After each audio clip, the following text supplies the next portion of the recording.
Les personnels militaires français quittent le Burkina le 28 mars prochain. Pour plus d'informations après le générique. Bienvenue sur la Ligue planétaire.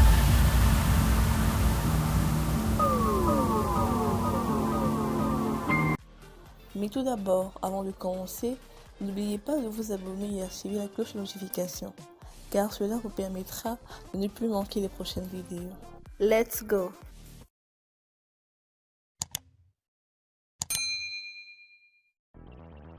Les personnels militaires français dans les administrations militaires burkinabè doivent quitter le pays tout au plus le 28 mars prochain.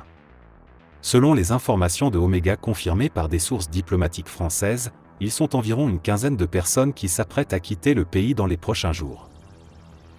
Parmi ces personnels militaires, précisent nos sources, il y a des conseillers de certaines autorités militaires, des coopérants dans les écoles nationales à vocation régionale, des officiers de gendarmerie, des sapeurs-pompiers et des coopérants de la police nationale. Des personnels qui sont placés directement auprès de ces administrations pour apporter un appui technique dans ces différents services.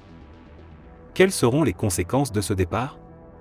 Une source diplomatique affirme que les conséquences vont se ressentir notamment dans la livraison de matériels associés à leur présence, ajoutant que ces coopérants ont aussi à disposition des fonds pour mener des projets dans les structures dans lesquelles ils travaillent.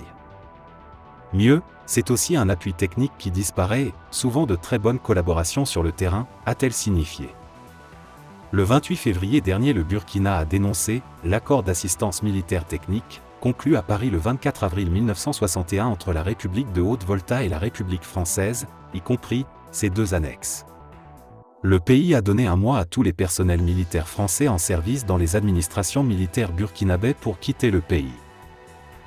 Mi-janvier, le Burkina avait dénoncé l'accord militaire de 2018 qui permettait le stationnement des forces françaises, quelques 400 militaires français stationnés à Cambouinsin, au nord-est de Ouagadougou.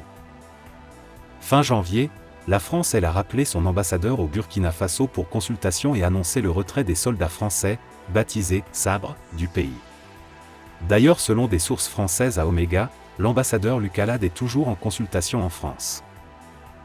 Et dernièrement, le 19 février, l'état-major des armées du Burkina a annoncé la fin des opérations de la force française Sabre à partir du sol burkinabè. La ville de Solenzo a pendant longtemps été sous contrôle des groupes armés terroristes. Ce qui avait entraîné le départ de l'administration de la province des Banwa dans la boucle du Mouhoun, avec la fermeture du Haut-Commissariat et de la préfecture depuis août 2022. L'armée burkinabè avait dès lors lancé des opérations coordonnées entre les hommes au sol, l'artillerie et l'aviation en vue de reconquérir cette localité des mains des terroristes. Ainsi, à la veille de la célébration de la fête nationale, 11 décembre 2022, les forces combattantes ont hissé le drapeau national qui a flotté dans les airs de Solenzo.